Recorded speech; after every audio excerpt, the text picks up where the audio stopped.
So, one of the biggest complaints people have about the Star Wars prequels is that there's too much politics. Or at least, that's what they say.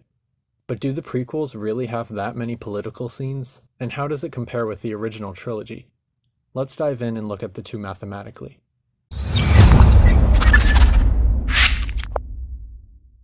Now, I'm a total statistics and data nerd, so I did what any good researcher would. I gathered the data.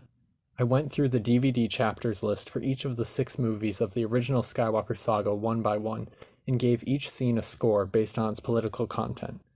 0 meaning action or character scene, 1 meaning there's some political conversation, and 2 meaning that it's a fully political scene. I'll put the results up on the screen now. Feel free to pause and look over them if you're interested in the data. Take a second to make your own prediction on the results as well. Were the prequels really more political, and if so, by how much? Let's take a look. Now, obviously, the study is not very scientific.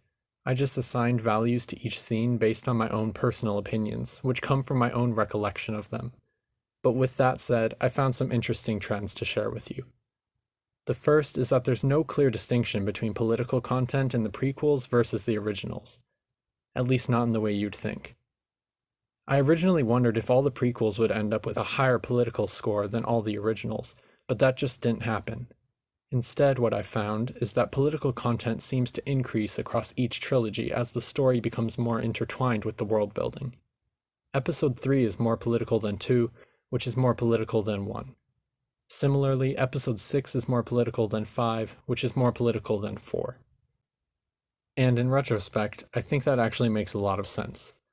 We start each trilogy focused on characters and small events, while politics is an issue in the background. Then, as the story unfolds, our characters get dragged into larger and larger political events until we get that satisfying political ending, where one side takes over the entire galaxy. It's also worth pointing out that no Star Wars movie had an average score above 1, which means that most of them are not that political. While some episodes have more of a political focus than others, they're all action-packed fantasy films at their core, with character dramas at the heart. It's not like Star Trek, Game of Thrones, or even Lord of the Rings. Overall, Star Wars is probably more akin to something like Pirates of the Caribbean in tone. There's some fascinating political drama here and there for solid world building, but we're mostly invested for the iconic characters and the awesome action. Which is probably how the sequel trilogy got away with such awful world-building failures and no real establishing political content whatsoever, but I won't get into that now.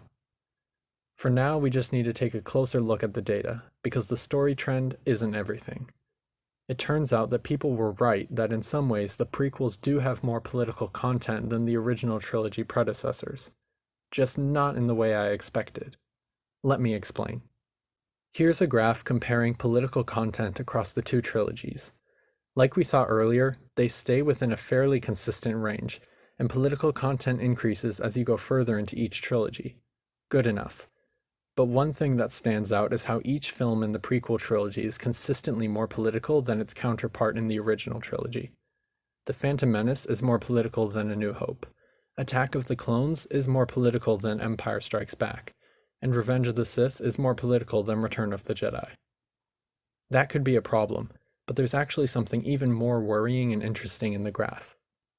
If you notice, the original trilogy follows almost a smooth line of increasing politics as you get further into the story, while the prequels start at a relatively high level before evening out to match the pace of the originals.